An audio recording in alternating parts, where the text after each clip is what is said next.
Alors mes jolies paillettes, comment allez-vous? Alors comme vous avez pu voir, je vous ai fait la barrette. Vous avez vu? Elle est très très jolie. On n'a pas la lumière top aujourd'hui, il fait relativement sombre, donc tout est allumé, mais j'ai l'impression que c'est pas top non plus. Ce que je vais faire, c'est que je vais éclaircir la vidéo au montage. Regardez comme elle est belle. Alors ici, ce n'est pas un petit défaut, hein, c'est juste le galet qui est comme ça. Il y a une petite tache or, mais je trouve ça très joli, très naturel. Et voilà, donc j'ai mis une pince crocodile, hop, et là nous allons faire ensemble la broche. Voilà, donc je la pose ici et nous allons faire la broche. Alors, j'ai déjà fait un petit galet avec ces paillettes opales, vous avez vu, elles sont très très belles. Et là, je vais en faire un second à côté pour voir un peu ce que donne celle-ci. Hop là, oh là là là là, je vais faire celle-ci pour voir ce que ça donne comme couleur.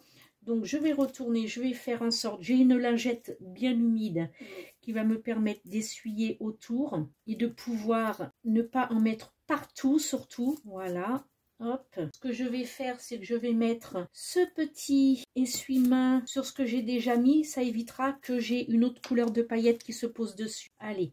On va voir ce que ça donne. Je ne sais pas du tout. J'ai l'impression que ça va donner un peu du rouge comme j'avais fait dernièrement là sur une broche commandée. Écoutez, on va voir parce que c'est pas tout à fait le même. J'ai l'impression que celui-ci est plus clair. Donc je prends une petite cuillère silicone. Hop, voilà.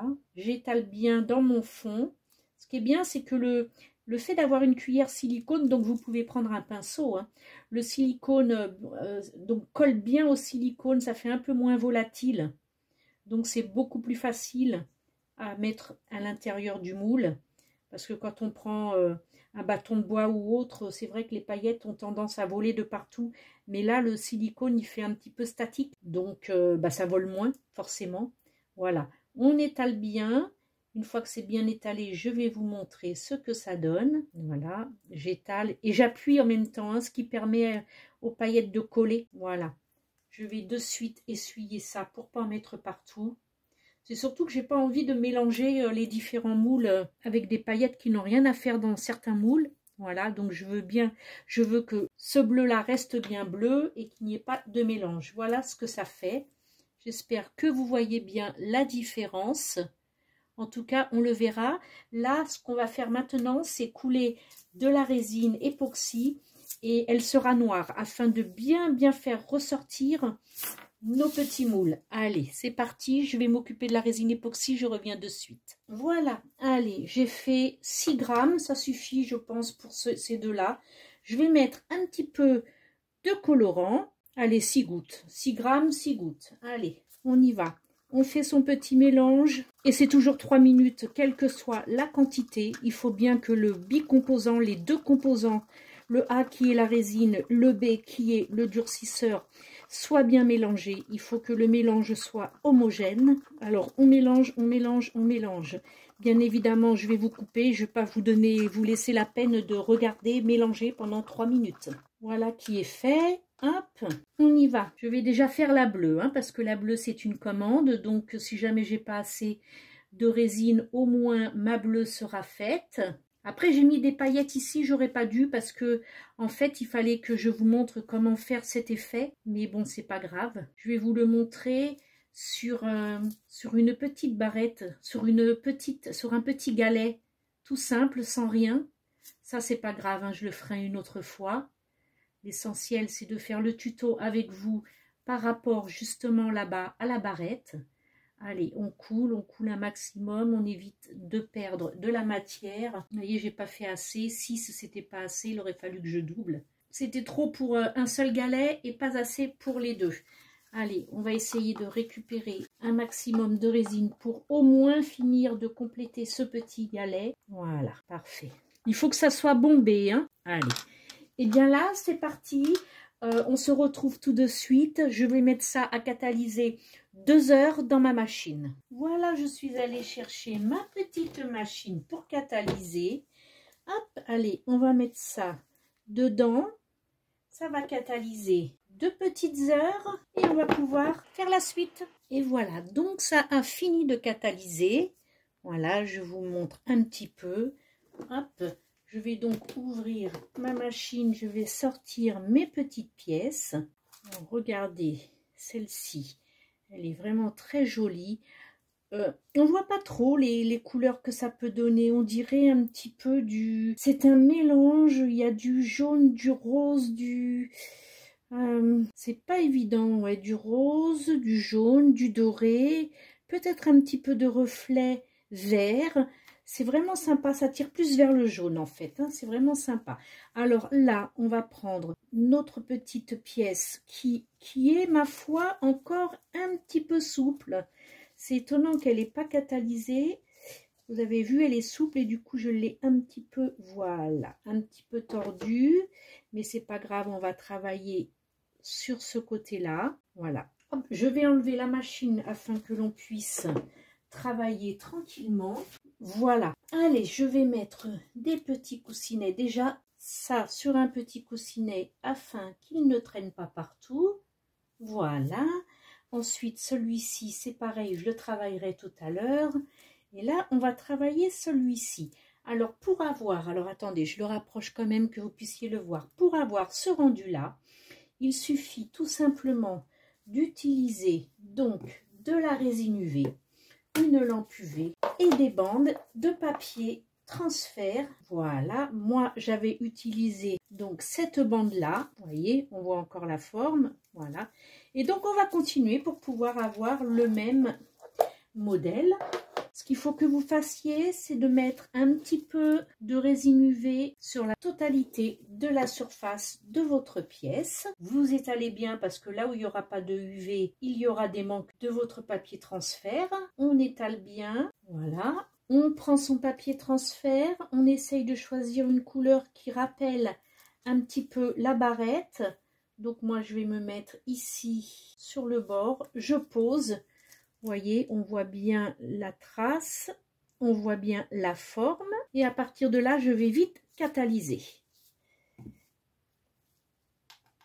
Voilà, là c'est quelques secondes, il n'y a vraiment pas besoin, allez, je dirais 1 minute tout au plus. Il n'y a normalement pas besoin non plus de faire de découpe parce que le papier se colle de lui-même là où il y a la résine. Je pense que là, on va peut-être attendre que la lampe se finisse. Il y en a pour 1 minute et demie. Faites attention de ne pas avoir de résine UV quelque part sur votre plan de travail, dans un petit pot ou autre, parce que ça catalyserait avec votre lampe. Donc prenez bien soin que la résine UV soit suffisamment loin. Bon là sur la bouteille ça ne craint pas parce qu'elle est noire, donc les UV ne passeront pas. Voilà, bon bah ça va être bon. Allez, on va l'arrêter. Et là on va enlever, alors je tiens doucement et j'enlève doucement et voilà, ça rappelle bien, on voit bien que c'est le même modèle, donc ça on le range. Regardez le résultat, c'est surprenant, ces petites feuilles là elles sont vraiment magiques, c'est vraiment très très joli. Alors on va en premier lieu retourner la pièce maintenant que ça s'est bien catalysé. On va retourner la pièce, voilà, pour pouvoir y faire le glaçage. Donc tout le monde connaît le glaçage. Il suffit de mettre un petit peu de résine UV au centre. Une fois que c'est fait, on tire sur les bords. On regarde bien qu'il y en ait bien partout, qu'on ait une belle brillance partout. Voilà, je vais préparer à nouveau ma lampe UV. Je vois qu'il y a des manques. Dès que je lâche mon petit stylet, je vois que ça se rétracte de nouveau sur le milieu, sur le centre, et que donc ça me laisse des manques sur les bords, ce qui veut dire que je n'ai pas assez de résine UV. Donc je vais en remettre un petit peu pour que ça s'étale mieux, voilà. Pas trop, faudrait pas non plus que ça coule sur les côtés. Hop, c'est bon, hop, on catalyse, ça ne doit plus bouger. C'est parfait. Et pendant que ça catalyse, on nettoie bien évidemment ses outils, on nettoie son plan de travail. Là, je le fais parce que j'ai des paillettes. Ici, j'ai préparé dans un pot de la résine UV avec des paillettes vertes, ce qui me permettra de faire tout le tour de ma réalisation. Comme ça, elle sera bien habillée, ça fera un travail fini. Donc, je vais éteindre ma lampe, hop, et je vais retourner ma petite broche. Elle est prête d'un côté. Maintenant, on va faire le dessus. On regarde. Il n'y a pas besoin de passer un petit coup d'ébavurage. Allez, là, on va mettre au centre toujours. Et on recommence comme le dos, le même procédé. Allez. Et là, on n'hésite pas, on fait un beau doming. Il faut que ça fasse loupe. Donc, il faut que ça fasse un joli dôme bien glacé, bien brillant. Si c'est trop plat, ça fera joli parce que ce sera brillant, mais ça ne fera pas le dôme. Nous, ce qu'on veut, c'est plus le dôme sera gonflé, plus ça fera loupe. Donc, ça fera beaucoup plus joli que du plat. C'est un peu comme les cabochons. Lorsque vous faites un cabochon, ça fait un joli dôme. On voit mieux les motifs à l'intérieur que lorsque c'est plat. Voilà. Ici, c'est bon. Hop. Je vais pouvoir préparer ma lampe et hop, c'est parti. Vous voyez, c'est vraiment un travail très simple. C'est juste minutieux. Donc, prenez votre temps. Déjà, préparez votre travail avant, c'est-à-dire que tout le matériel, mais même avant même de préparer votre matériel, vous pouvez même imaginer votre travail. Donc, vous prenez une feuille, vous marquez sur la feuille ce que vous voulez faire. Donc, vous avez le moule, vous avez la résine UV, vous avez les colorants, vous avez les papiers transfert. Voilà, tout ça, c'est sur votre liste. Et puis, essayez d'imaginer, donc, quitte à faire un dessin, d'imaginer ce que vous voulez. À partir de là, à partir du moment où vous pensez que c'est prêt, là, vous mettez en place tout votre matériel. Une fois que votre matériel est en place, comme ici, un petit peu partout, là, vous pouvez commencer à travailler. Vous êtes tranquille, vous n'avez rien oublié, vous n'avez pas la tête ailleurs et vous pouvez enfin réaliser votre bijou. Une fois que ce sera bien catalysé, là pour le coup je vais vraiment laisser la lampe s'éteindre seule. Voilà, je ne vais pas le faire avant. On va prendre donc une attache, que ce soit barrette ou attache de boucle d'oreille, ou non, les boucles d'oreille non, parce que vous aurez du mal à tenir étant donné que ça bouge. Donc que ce soit une attache de barrette ou une attache de broche, on va placer l'attache à la UV dans le dos avant de faire le tour de paillettes. Je vous explique pourquoi. Donc là, c'est bien catalysé, il n'y a pas de souci. On retourne à nouveau notre travail. Vous avez vu, c'est toujours très beau, très brillant parce que le tapis de soulier, le petit coussinet de silicone vraiment ne tâche pas et protège bien nos réalisations. Là, je vais faire juste un léger trait de résine UV, histoire de faire de la colle. Là, je vais le placer correctement, ma petite attache, voilà. Je regarde que ça ne dépasse pas à l'extérieur de ma réalisation et à partir de là, je peux à nouveau catalyser. Ma UV me sert de colle. Voilà. Et donc, le fait de mettre son attache à barrette ou son attache à broche avant de faire son tour de paillettes, c'est tout simplement parce que ça va nous servir de poignée en fait. On va pouvoir tenir notre bijou avec l'attache pour pouvoir mettre notre paillette tout autour, ça évitera de laisser des traces et de ternir un petit peu notre bijou. Il faut qu'il reste brillant, donc cette attache va nous servir tout simplement de poignée. Voilà, là c'est bon, on y est. Donc là, on peut attraper notre bijou sans y laisser d'empreinte, en gardant tout son brillant pour pouvoir mettre nos paillettes. On y va. Alors je vais attraper mon petit coussin parce que je l'avais préparé pour ma barrette justement, il m'en restait. Donc j'attrape mon petit coussin, je l'ai mis dans mes pots parce que je ne voulais pas que ça attrape la lumière. Voilà. Et là, je vais tout simplement prendre, donc je vais refaire mon mélange quand même. Voilà. Parce que la résine UV a coulé sur les bords et les paillettes sont restées en haut. Voilà. Là, c'est parfait. Donc là, je fais attention de bien mettre mes gants. Là, je vais attraper ma petite barrette et je vais donc, avec un cure-dent, commencer à placer, regardez-moi ça, mes jolies paillettes vertes.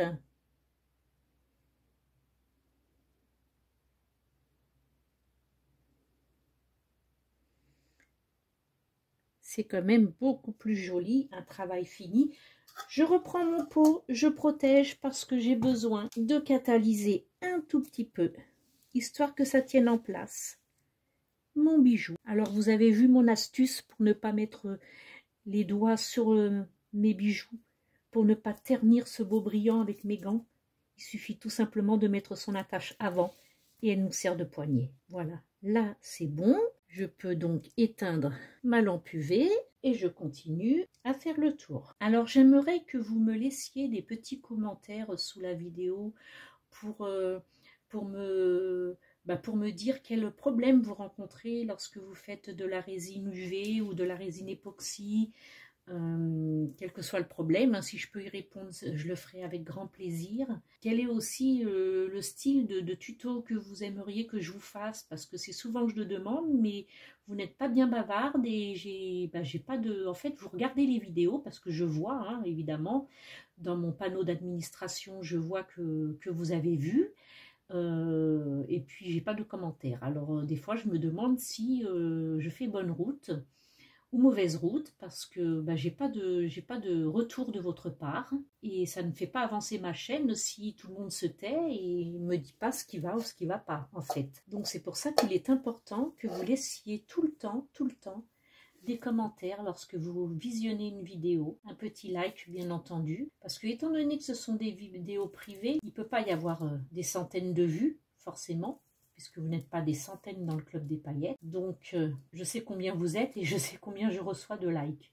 Alors je suis quand même très étonnée de n'avoir aucun retour de votre part. Alors ce serait gentil d'y penser, ne serait-ce que pour faire marcher ma chaîne, s'il vous plaît, mes paillettes, s'il vous plaît. Regardez. Regardez, c'est trop beau.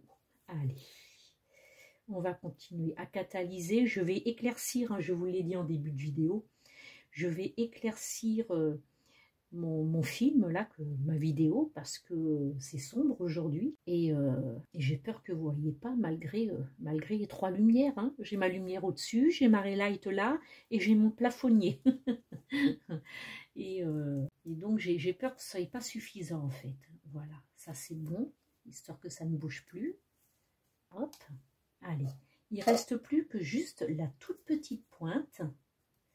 Alors on se tord un petit peu le poignet, on place sa petite pointe, on la catalyse et ensuite on fait le tour pour vérifier qu'il n'y a pas d'oubli, que tout est parfait. Voilà. Vous avez vu, ça va très vite. Là, c'est un petit peu plus long parce que je prends mon temps, parce que je vous explique pour que vous puissiez bien voir dans le tuto comment faire. Mais quand on est habitué et quand on n'a pas besoin de le faire en vidéo, et ben ça va, disons que c'est fait en 10 minutes de temps, hein, parce que c'est de la UV et que ça catalyse très vite.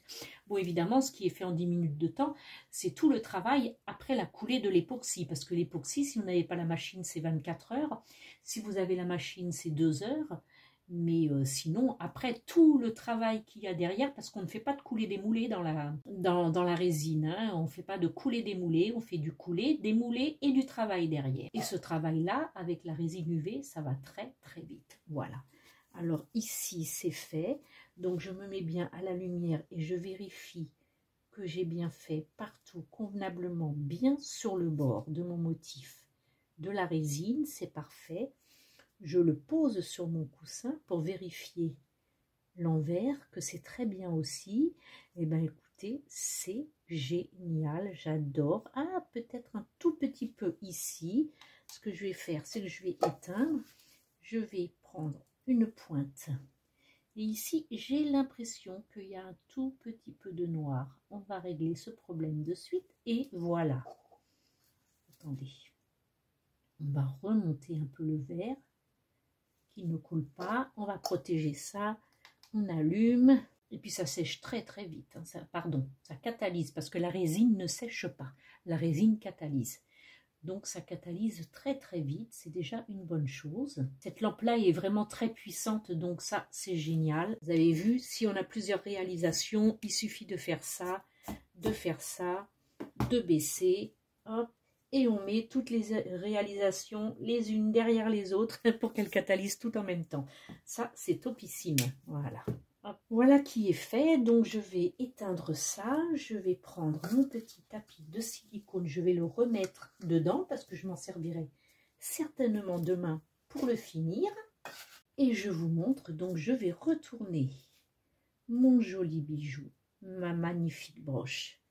Regardez comme elle est belle, la broche. Regardez, avec sa jolie barrette. C'est-il pas beau tout ça? Regardez. C'est mignon, hein? C'est un super combo, hein? Qu'est-ce que vous en pensez? Allez, cette fois-ci, j'attends vos commentaires, hein? Eh bien, je vous fais de gros bisous et je vous dis à très vite pour un prochain tuto et ce sera un tuto que vous m'aurez demandé de faire en dessous. Bye, ciao.